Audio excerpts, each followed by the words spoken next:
Boa noite, a graça e a paz do Senhor Jesus, primeiramente para os nossos irmãos lá da Igreja Evangélica Congregacional de Além Paraíba, que é para quem estamos destinando essa mensagem, primeiramente, né?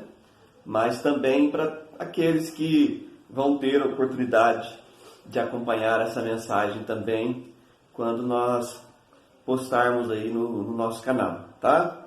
Mas eu quero saudar a vocês, né, com a graça e a paz do Senhor Jesus, que a bênção de Deus esteja sendo derramada sobre o seu lar, sobre a sua vida, sobre a vida da sua família nesse instante. Tá bom, meus queridos?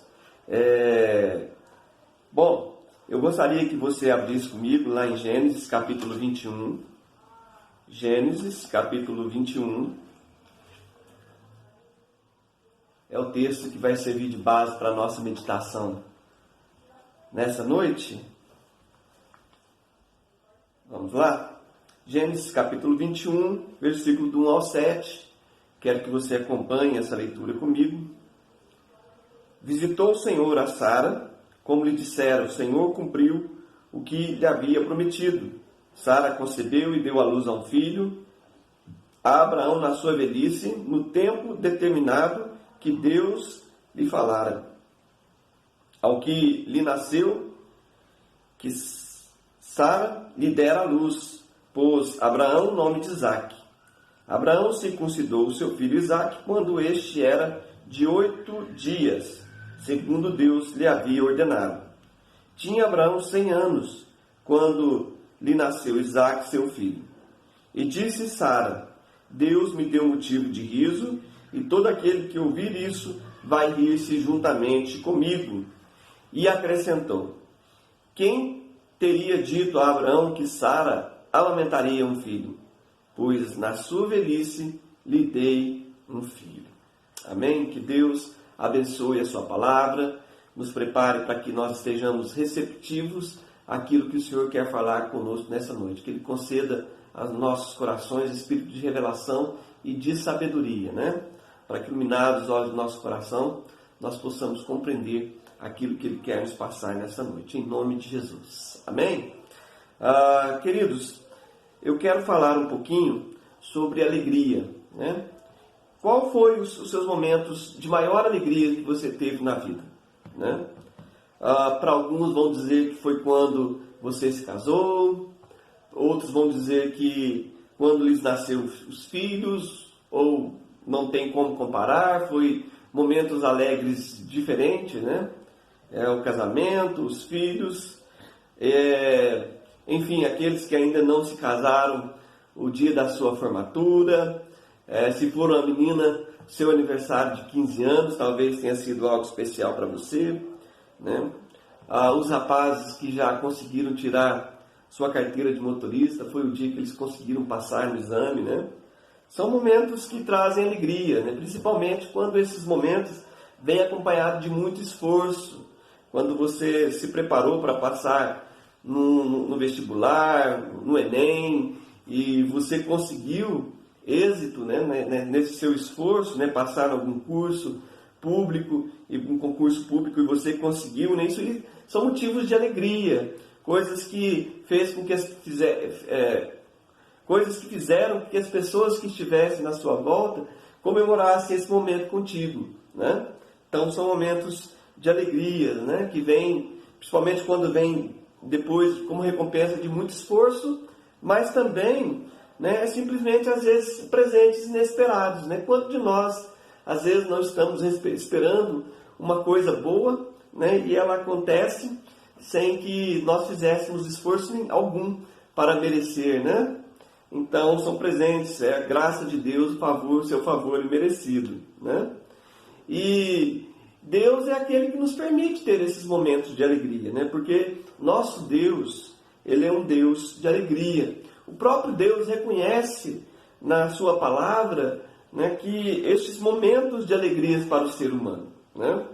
Nós vemos, por exemplo, lá em João 16, 21, Jesus, ele disse aos seus discípulos, né, que uma mulher, quando está para ter um filho, né, ela tem um momento de sofrimento, um momento de tristeza e dor, né? Por causa das suas contrações, enfim.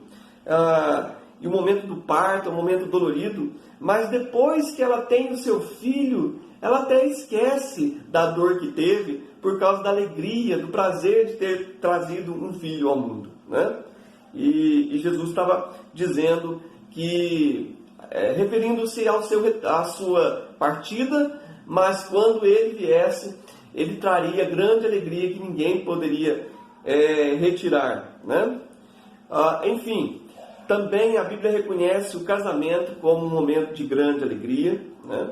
O Isaías 62:5 diz que o casamento, né, é um momento de grande alegria para o noivo, porque ele se alegra com a noiva, né? Jeremias 33:11, quando Jeremias fala que Deus iria restaurar a sorte do povo de Israel e os traria de novo para a terra, né? Embora ele tenha profetizado o exílio do povo de Israel, que Deus iria fazer com que novamente fosse restaurado a voz da noiva e do noivo, né? Voz de júbilo, voz de alegria, voz do noivo e da noiva, porque ainda hoje no Oriente Médio o casamento é algo assim muito celebrado, né?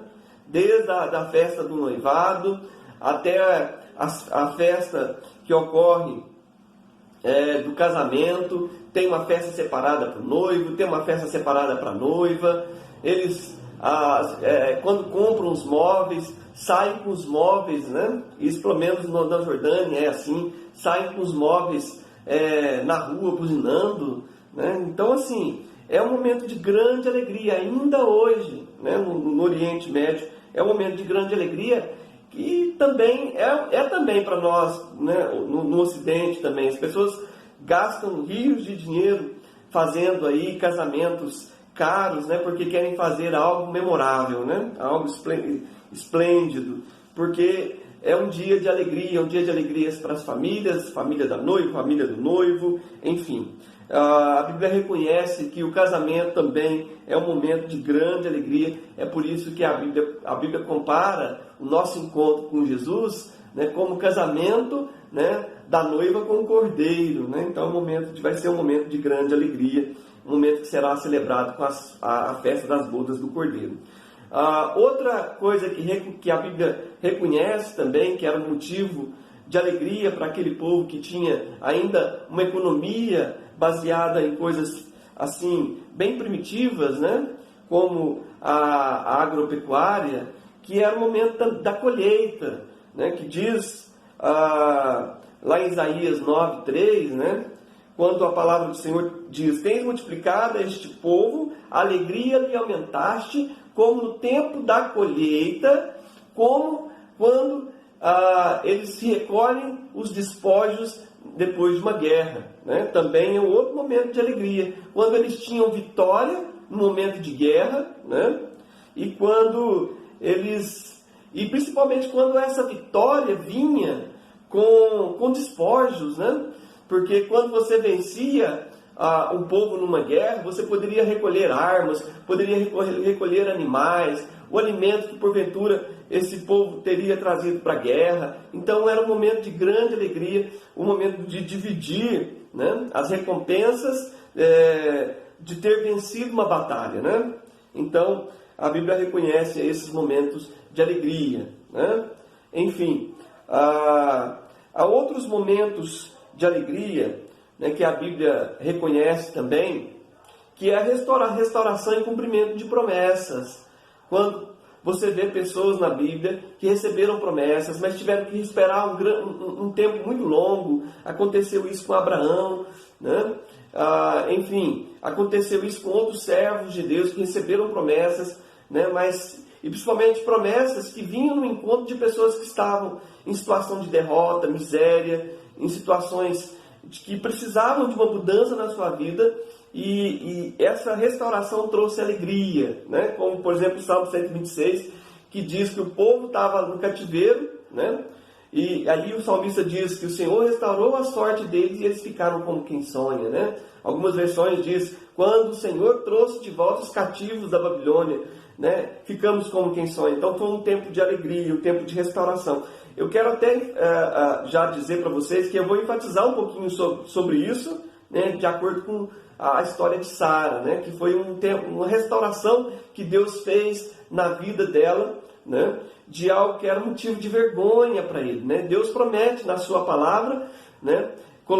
Tirar o nosso pano de saco e cinza e converter a nossa tristeza em alegria, né?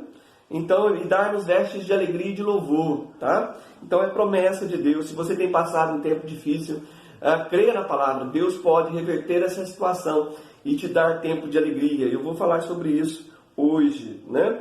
Mas eu quero continuar dissertando um pouquinho sobre alegria para vocês, porque nosso Deus é um Deus de alegria. Alegria é um reflexo da imagem de Deus em nós. A Bíblia faz várias afirmações que Deus se alegra, né? Uma delas é que quando Jesus Cristo estava sendo batizado, né? E ali nós temos a participação da Trindade, quando o Espírito Santo desce de forma corpórea sobre Jesus. E aí vem uma voz do céu, Deus dizendo a respeito do seu filho, este é o meu filho amado, em quem eu tenho toda a alegria. Né? Algumas versões trazem dessa forma, né? Outras falam todo o meu prazer, mas enfim, significa que Deus tinha alegria na pessoa de Jesus Cristo. Né? Então, queridos, a Bíblia afirma que Deus se alegra com o justo, enfim, que Deus é um Deus de alegria, um Deus que sorri. Então, queridos, se Deus nos fez a sua imagem, Deus nos deu também a capacidade de se alegrar com coisas boas que Ele nos concede, né? Então, por exemplo, Deus concede ao homem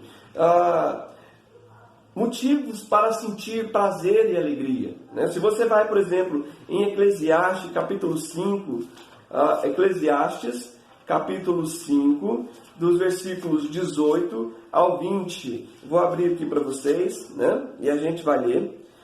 Eis que eu vi boa e bela coisa, é comer e beber e gozar cada um do bem de todo o seu trabalho com que se afadigou debaixo do sol, durante os poucos dias de vida que Deus lhe deu, porque esta é a sua porção.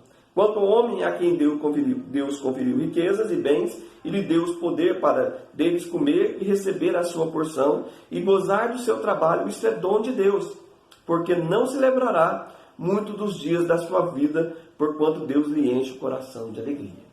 Né? Então diz aqui que o fato de alguém se realizar com o seu trabalho, e através do seu trabalho conseguir sua casa, seu carro, né, conseguir colocar o alimento à mesa, diz aqui, né, o pregador, né, que é Salomão, ele diz que isso é motivo de alegria que Deus concede ao ser humano. Né? Embora a vida seja curta, o ser humano é capaz de se realizar com as boas coisas que Deus dá. Né? Quando ele consegue ter sucesso profissional, quando ele consegue ter sucesso na sua vida amorosa, né? Consegue construir um bom casamento, consegue ter êxito na criação dos filhos, tudo isso traz alegria e satisfação para o ser humano. Né? Embora aqui o próprio Salomão estava passando um momento de desgosto, né? Porque embora ele sentia prazer e alegria nessas coisas, né? Ele estava passando um tempo de questionamentos. Mas por que será que eles, ainda tendo riquezas, tendo ainda família grande, né? Várias esposas, muitos bens, né? Ainda estava se questionando? Talvez seja justamente porque a principal alegria, né? A alegria excelente, né? Porque existe uma alegria que o mundo não pode dar, que as riquezas não podem dar, que o alimento não pode dar, que um casamento não pode dar. E essa alegria, né, é a alegria dada por Deus através do seu Espírito Santo. Então, essa alegria, né, plena só pode gozar aquele que tem o Espírito Santo de Deus vivendo dentro da sua vida. Por quê? Porque a própria Bíblia afirma, lá em Romanos 14, versículo 17, que o reino de Deus não é comida nem bebida, mas alegria, paz e justiça no Espírito Santo, né? Deixa eu ler esse versículo aqui para vocês, né? Para a gente ver exatamente como está escrito. Diz assim, olha: porque o reino de Deus não é comida nem bebida, mas justiça e paz e alegria no Espírito Santo. Então, queridos, aqueles que têm o Espírito Santo vivendo dentro de si, têm ainda mais uma alegria, né, excelente, que o mundo não pode dar. Aquela que Jesus disse que o mundo não poderá tirar de vocês, né? Alegria completa, né? Por isso que a Bíblia disse, por exemplo, quando dá uma palavra profética a respeito de Jesus Cristo, que a ele seria ungido com óleo de alegria. Né? Por quê? Porque o óleo é símbolo do Espírito Santo. E quando o Espírito Santo é derramado em nossos corações, ele derrama amor, mas ele derrama também alegria. Né? Então nós temos essa alegria. E é por isso que o salmista, né, que servia a Deus, ele pôde dizer que mais alegria o Senhor tem colocado no nosso coração do que no coração deles, enquanto eles têm fartura de cereal, né, e de trigo, enfim. Eles têm fartura de cereais, trigo, vinho, enfim, queridos. A nossa alegria não está nas coisas materiais, não está nas circunstâncias. A alegria que Deus nos dá, ela independe, né, de você de ter muito dinheiro, de estar tendo ausência de problemas, né? Esse, por exemplo, é a chave da alegria verdadeira. Por quê? Porque normalmente as pessoas que não conhecem a Deus de uma forma íntima, né? A alegria deles depende das coisas estarem bem, depende das circunstâncias, depende de estar em paz, né? Mas a nossa alegria, ela está ali mesmo que nós tenhamos problemas, contas a pagar, né? Por quê? Porque a nossa alegria é produzida através do Espírito Santo. Ela é uma alegria que ela se inicia no nosso interior, ela brota no nosso interior. É uma alegria que vem de dentro para fora e não produzida artificialmente, né, pela presença de amigos, ou produzida artificialmente de forma química, através da droga, através do álcool, né, ou através dos prazeres sensoriais que o sexo pode produzir, mas é uma alegria que vem do fundo, do interior do nosso espírito, né, porque é produzida pelo Espírito Santo de Deus. E essa alegria, né, diz a palavra de Deus, que a alegria do Senhor é a nossa força. Então, enquanto muitos eles tropeçam e caem, né, eles se desanimam, né, nós nos levantamos e continuamos de pé. Por quê? Porque a alegria do Senhor é a nossa força. Como diz lá Neemias 8, versículo 10. A alegria do Senhor é a nossa força. E a alegria, querido, ela tem esse poder de trazer beleza para a nossa afeição, né? Porque diz a palavra de Deus lá em Provérbios 15, 13, que um coração alegre, né, aformoseia o rosto, faz com que você se torne, né, uma pessoa bonita, né? Então, queridos, por isso que a gente diz que o povo de Deus é um povo lindo, né? Um povo bonito. Por quê? Porque nós temos a alegria de Deus em nós, né? E aí, vamos retornar ao texto, né, que nós estivemos lendo, né? Porque eu quero falar de alguém que, embora tenha vivido uma vida, enfim, desde que casou, né, uma vida de frustração, uma vida de humilhação, porque Sara era uma mulher que não podia ter filhos, né? E por causa disso, né, ela se sentia frustrada, ela não se sentia totalmente completa ou realizada. Porque numa época dessas, né, onde a principal função da mulher, né, era ser, né, a rainha do lar, né, aquela que mãe de filhos, né, era uma das suas principais atribuições. Então, quando ela não tinha filhos, ela não se sentia realizada, né? Então, por isso que você vê, né, alguém aí que vai aparentar frustrado com isso. Eu vou mostrar isso para vocês depois no texto, né? E nós vamos ver aí nesse texto 3 grandes motivos de alegria na vida de Sara, né? Que foi a restauração, né, da sua vida de um lugar de desonra para a honra, né, de frustração para a realização, né, de tristeza para a alegria, né, e de cumprimento de promessas, de um Deus que fez promessas, né, para a vida desse casal, né, que incluía Sara, também fez promessas para Abraão, mas incluía Sara também, né, e do cumprimento dessa promessa que foi a própria vinda de um filho, né? Então, além de um cumprimento de uma promessa, veio o cumprimento de uma promessa que veio com um filho, né, com o nascimento de uma criança, tá bom? E vamos enfatizar então cada uma dessas três motivos de alegria. O primeiro dele foi aí a restauração. Por quê? Né? Deus, quando Abraão tinha 75 anos, né, ele recebeu essa promessa de Deus. Quer dizer, mesmo já sendo velho, né, ele recebeu a promessa de Deus de que ele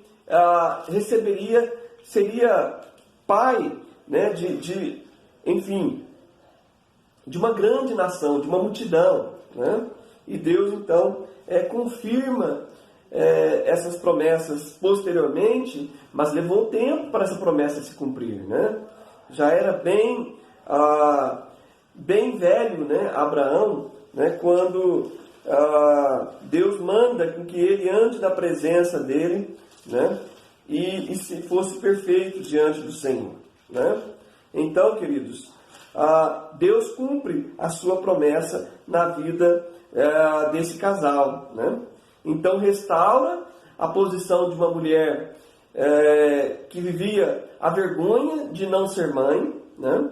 E cumpre a promessa na sua vida. Olha o que vocês veem em Gênesis 18, quando Abraão recebe 2 anjos, né, na sua tenda, e aí ele tem ele soube, né, desde que os recebeu, que eles eram enviados da parte de Deus, né? E aí manda Sara preparar um alimento para eles correndo, e os recebe ali. E aí eles fazem promessas para aquele casal, né? Aliás, reafirma essas promessas. Veja o capítulo 18, a partir do versículo 9. Então lhe perguntaram: Sara, tua mulher, onde está? Ele respondeu: está aí na tenda. Disse um deles: certamente voltarei a ti daqui 1 ano, e Sara, tua mulher, dará à luz um filho. Sara estava escutando à porta da tenda, atrás dele, né? Abraão estava do lado de fora, recebendo as visitas, né? E Sara dentro da tenda. Abraão e Sara eram já velhos, avançados em idade, e Sara já lhe havia cessado o costume das mulheres, né? Quer dizer, o hábito de menstruar, né? Porque quando a mulher deixa de menstruar, é porque ela não tem mais períodos férteis, né? Então ela já havia perdido a sua fertilidade, né? Então por isso que ela riu. Diz aí o versículo 12: riu-se, pois, Sara no seu íntimo, dizendo consigo mesma: depois de velha, e velho também o meu Senhor, terei ainda prazer? Né? Podemos substituir a palavra aí por alegria. Terei ainda esta alegria de dar à luz a um filho? Né? Ela questionou dentro do seu coração. E foi aquela risada, gente, não de uma risada de alegria, né? Mas uma risada de sarcasmo, né? Uma risada, assim, de deboche, né? Eu sei que é uma palavra forte, mas ela estava, né, duvidando da palavra daqueles anjos, né? E, queridos, o texto narra, né, versículo 13, por exemplo, diz o Senhor a Abraão, né? Quer dizer, que muitos estudiosos da Bíblia afirmam que um desses anjos era ali Jesus Cristo, né, pré-encarnado, né? Assim como aquele quarto da fornalha ardente, enfim. Várias vezes esse anjo do Senhor aparece no Velho Testamento e muitos creem que ele seja, né, o próprio Filho de Deus, né, a pessoa da Trindade, a segunda pessoa da Trindade, né, que ali aparece ainda no seu estado ainda não encarnado, né? Então, queridos, nós vemos ali, a partir do versículo 13, disse o Senhor a Abraão: por que se riu Sara, dizendo: será verdade que darei ainda luz sendo velha? Acaso para o Senhor a coisa demasiadamente difícil? Daqui 1 ano, neste mesmo tempo, voltarei a ti, e Sara terá um filho. Então Sara, receosa, o negou, dizendo: não me ri. Ele, porém, disse: não é assim, é certo que riste. Né? Claro que o Senhor, né, mesmo ela estando escondida atrás, né, dentro da tenda, né, ele sabia que ela tinha rido, né, ali dessa promessa, né, porque ela achava algo impossível, né, mas nós temos certeza, né, que para o Senhor não haverá impossível em todas as suas promessas, né? Aliás, essa foi a resposta que Gabriel deu a Maria, quando ela disse assim, né, como eu terei um filho, né, se eu nunca conhecia um homem, né? Ela nunca tinha tido relações com um homem, né?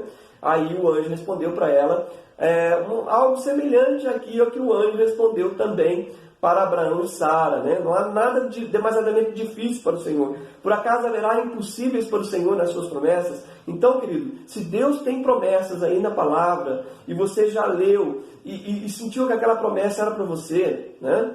Creia, né? Porque essa promessa vai se cumprir na sua vida, porque Deus é fiel nas suas promessas, né? Tá bom? A gente pode crer que Ele é fiel nas suas promessas. E qual foi o sinal de restauração na vida de Sara? Né?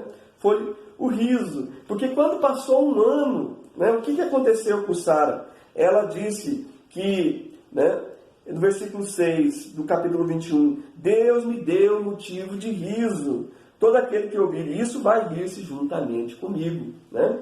Nós vemos aí algo parecido com o que o salmista descreve no Salmo 126, quando ele diz, quando o Senhor restaurou a nossa sorte, ficamos como quem sonha, né? Então a nossa boca se encheu de riso e a nossa língua de júbilo, né?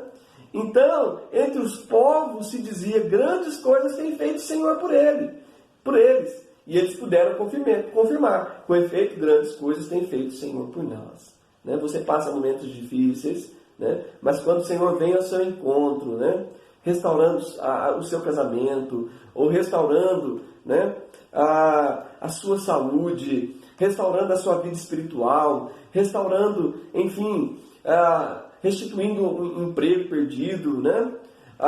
Aqueles que estavam dizendo, onde está o teu Deus? Né? Agora vão poder dizer, né, grandes coisas tem feito o Senhor por eles, né?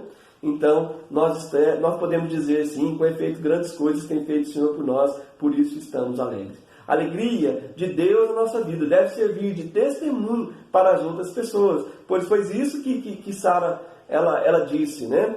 Quem me vir assim alegre, né, quem me vê assim feliz, vai se alegrar comigo, vai sentir a felicidade que eu estou tendo agora, né? Aliás, os bons amigos, né, são aqueles que se alegram juntamente conosco, né? Enfim, queridos, então nós vemos aí o sinal de restauração na vida de Sara, né? Esse foi o primeiro motivo de alegria que ela teve. E o segundo motivo foi o próprio cumprimento da promessa. Porque nós vemos aí no versículo 1, visitou o Senhor a Sara, como lhe dissera, e o Senhor cumpriu o que lhe havia prometido, né? E Sara concebeu e deu à luz um filho a Abraão na sua velhice, no tempo determinado que Deus lhe falara. Então Deus tem seus tempos determinados, querido. Deus, tudo no tempo de Deus é formoso, diz a palavra de Deus, né? Às vezes as coisas podem não vir agora, mas virão no tempo de Deus, né? E olha que Abraão e Sara, eles fraquejaram por um tempo na fé, né? Porque eles quiseram apressar ou arrumar uma maneira de a promessa de Deus ser cumprida, né? Quando, enfim, providenciaram Agar, serva de Sara, para se tornar concubina de Abraão, para ter com ele um filho, né? Mas foi um arranjo humano. Por quê? Porque Deus tinha prometido que de Sara, né, seria a descendência de Abraão, né? Então, por que Deus foi fiel, né? Porque quando Deus chamou Abraão pela primeira vez, a Bíblia diz que ele creu, e isso foi imputado por justiça, por causa daquela fé que ele demonstrou na primeira vez que Deus o chamou, né? Deus então deu uma promessa para ele, uma promessa que depois daquele momento que ele creu, né, ela não teria mais condições. Não importava o quanto o tempo passasse, quanto a fé deles fraquejasse, Deus iria cumprir as suas promessas. Assim são muitas promessas de Deus, né? Elas se cumprem, né, independente de nós, independente das circunstâncias, porque Deus é fiel. Mesmo que nós não sejamos fiéis, Ele permanece fiel. Amém, querido? Então, mesmo que você passe momentos difíceis, Deus vai restaurar você e você vai viver o cumprimento das promessas de Deus na sua vida. E eu creio em nome de Jesus, né? Basta você crer também. Por quê? Porque quantas são as promessas de Deus? Para elas são o sim e o amém, diz lá 2 Coríntios, capítulo 1, versículo 20. Quer dizer, quem dá a palavra final é Jesus. Mesmo que as pessoas, mesmo que o médico diz que não há mais chance, mesmo que as circunstâncias digam que não há mais jeito, né? Para o Senhor não haverá impossíveis de reverter coisas que parecem já definidas, né? Por quê? Porque Ele é o sim, Ele é o amém, é Ele quem dá a palavra final. Então creia nas promessas que Ele fez para você. Quantas são as promessas de Deus? Tudo aquilo que está aqui prometido na palavra do Senhor, né? São promessas dele para nós. E nós devemos apropriar pela fé, né, dessas promessas, e elas vão se cumprir na nossa vida, né? Agrade o Senhor e Ele satisfará os desejos do teu coração. Entrega teu caminho ao Senhor e o mais Ele fará. E aí vai promessas, né? Amém? Então, por quê? Porque Deus não é homem para mentir, nem filho do homem para se arrepender das promessas que Ele faz, né? Como diz lá em Números 23, 19. E aí qual foi o nome escolhido para aquele filho que nasceu, né? Isaac. Isaac, muitos talvez já saibam, né? Significa risada ou riso, né? Mas o significado, ele é um pouco mais profundo, né? Por quê? Porque, na verdade, ele significa o som de uma risada, né? Talvez se fosse no português, o nome dele seria ha-ha-ha, né? Ou no inglês também, ha-ha-ha, né? No espanhol, ha-ha-ha também, mas escrito com J, né? Porque o J é que tem som de R, né? O nosso R aqui no português, né?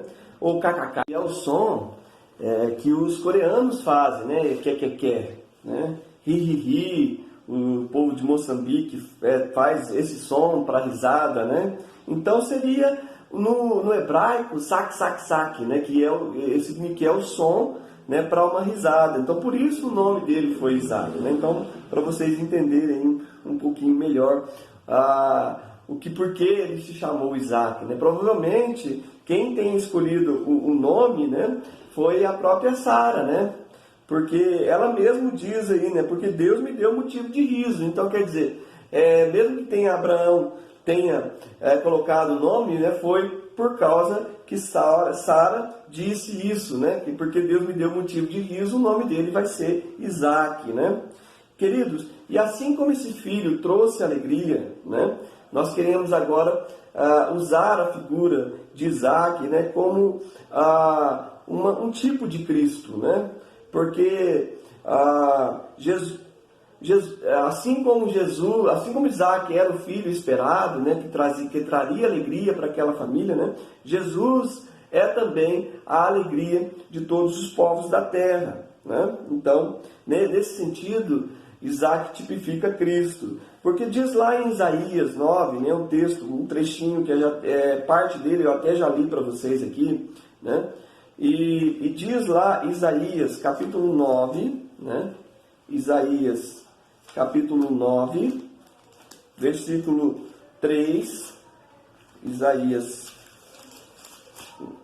9, versículo 3 ao 7. Tens multiplicado este povo alegria, lhe aumentaste, alegram-se eles diante de ti, como se alegram na ceifa, e como exultam quando repartem os despojos, porque tu quebraste o jugo que pesava sobre eles, a vara que lhes feria os ombros, e o cetro do seu opressor, como no dia dos medianitas. Porque toda bota com que anda o guerreiro no tumulto da batalha, e toda veste revolvida em sangue, serão queimadas, servirão de pasto ao fogo. Porque o menino nos nasceu, um filho se nos deu, o governo está sobre os seus ombros, o seu nome será maravilhoso, conselheiro, Deus forte, Pai da eternidade, príncipe da paz, né? Para que aumente o seu governo e venha paz sem fim sobre o trono de Davi e sobre o seu reino, para estabelecer e o firmar mediante juízo e justiça, desde agora e para sempre. O zelo do Senhor fará isso, né? Um menino nos nasceu, um filho se nos deu, né?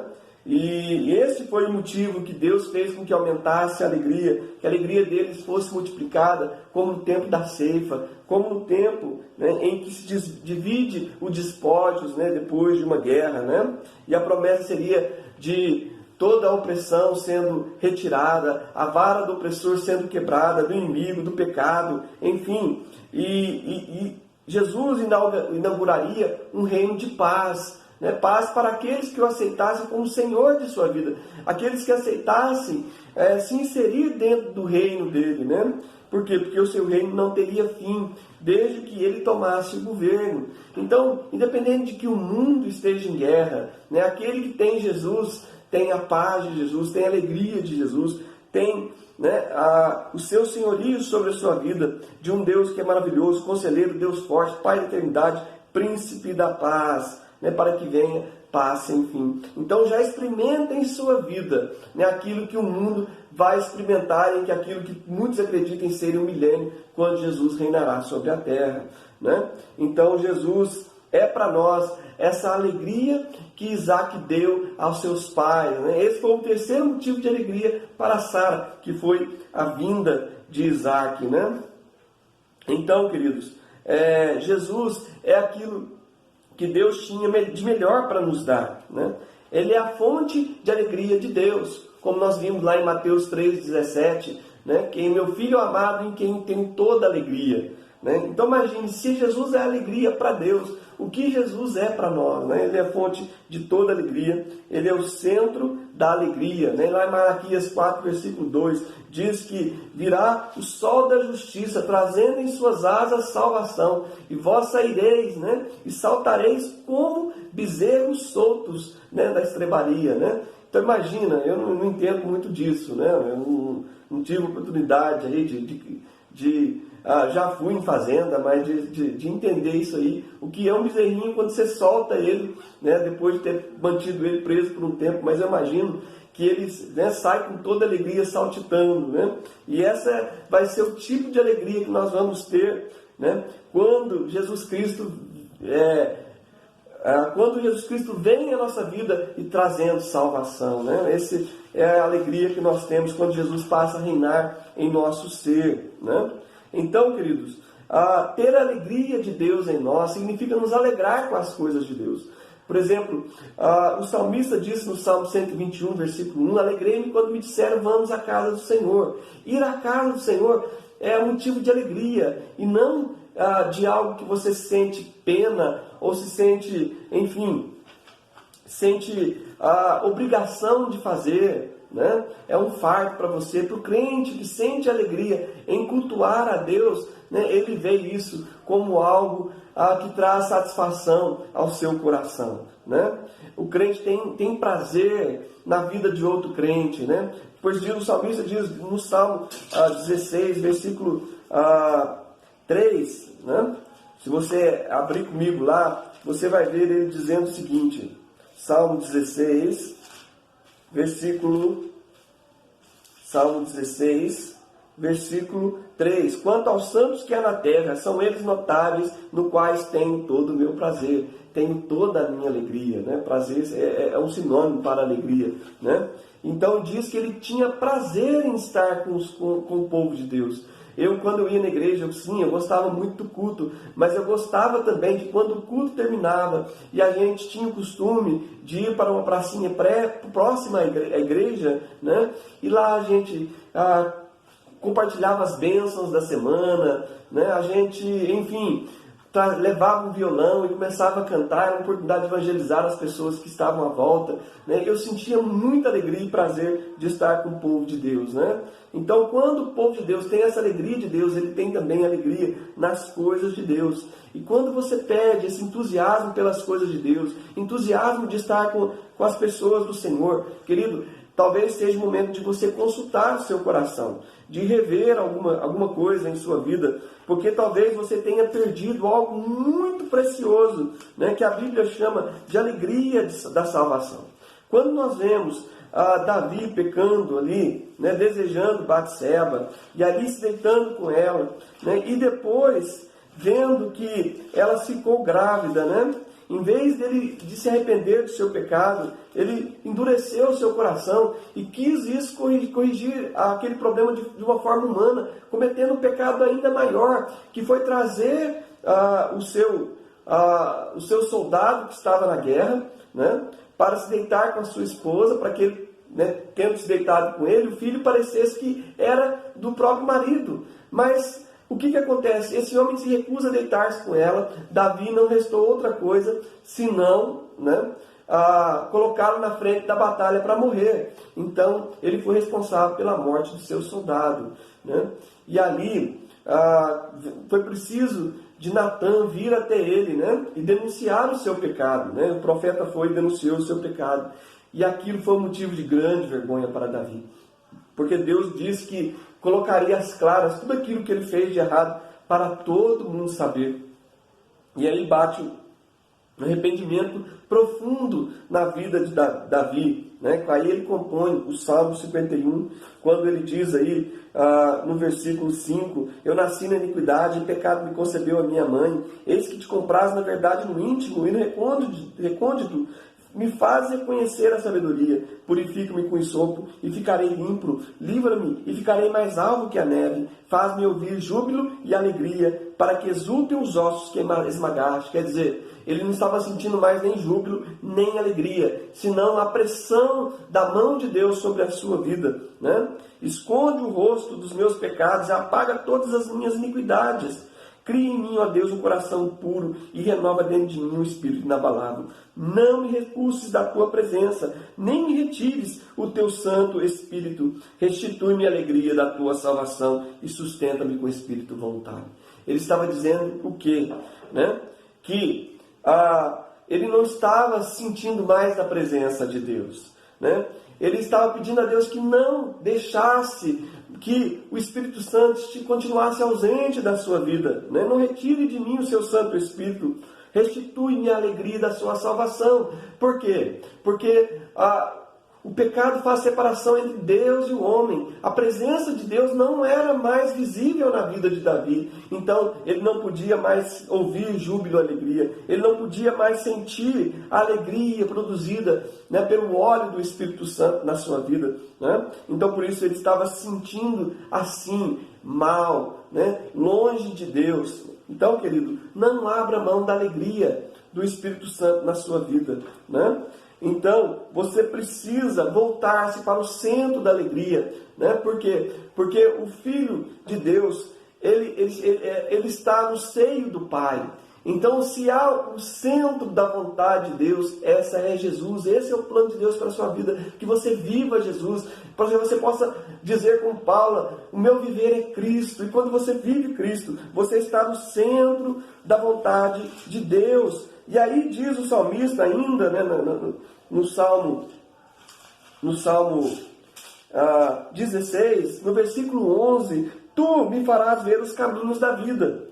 Na tua presença, a plenitude de alegria, e na tua destra, delícias perpetuamente. Na presença de Deus, né, a plenitude de alegria. Na sua destra, quem está à destra de Deus? Diz a Bíblia que Jesus assenta-se à destra de Deus. E à sua destra está quem? Jesus Cristo. Então na sua destra há delícias perpetuamente. Então se você goza da vida junto de Jesus, você experimenta a alegria da vida, você conhece o caminho da vida, na luz da sua presença, né? Se a alegria, ela tem um centro, nessa alegria tem um núcleo, onde ela é mais forte, onde ela irradia mais, esse centro é Jesus. É por isso que nós cantamos aí, existe um hino famoso que diz: Jesus é a alegria dos homens, Jesus é a nossa luz, Ele que traz alegria e satisfação para o nosso ser. Em 1 Pedro, eu quero terminar, né?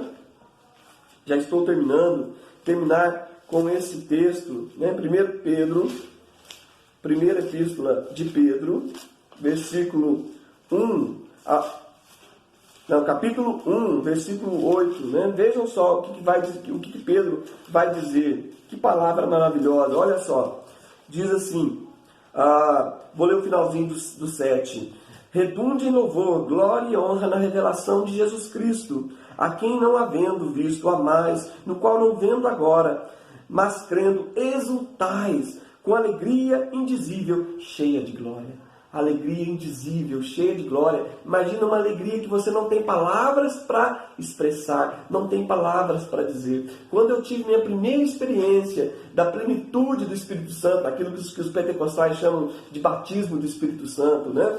Mas aquela experiência do transbordar, do cálice transbordar, né, do Espírito Santo, porque Jesus disse que aquele que cresce nele, do seu interior fluiriam rios de água viva. Então você vê, né, o derramar do Espírito Santo na sua vida e aquele transbordar de águas vivas jorrando de dentro de você. Eu tive essa experiência, queridos. Naquele dia foi num retiro, né? E Deus me visitou tão grande no momento que a gente foi à frente para receber oração. E ali, quando os palestrantes estavam orando pelas pessoas, eu recebi um óleo de alegria tão grande na minha vida. Aquele dia eu não consigo esquecer, porque eu dormi irradiando alegria. Eu dormi conversando com meu amigo do lado, falando de coisas de Deus, sabe? E daquele dia em diante, eu tive uma experiência de alegrias, né? De derramar de alegria no meu coração tão grande. E eu me lembro que eu trabalhava numa cooperativa agropecuária, e eu trabalhava como cobrador, era jovenzinho, tinha na faixa dos meus 14 anos, né? E eu saía para fazer essas cobranças, e andando pelas ruas da minha cidade, eu estava transbordando de alegria, que eu aproveitava os momentos que eu estava indo para fazer as cobranças e orando. E no momento das orações eu sentia um transbordar do Espírito Santo na minha vida. Se você não conhece o que é isso, eu gostaria muito, muito, muito mesmo que você pedisse ao Senhor que derramasse esse óleo de alegria sobre a sua vida, porque quem conhece a Jesus conhece, né, os livros de júbilo, como diz a palavra de Deus, né?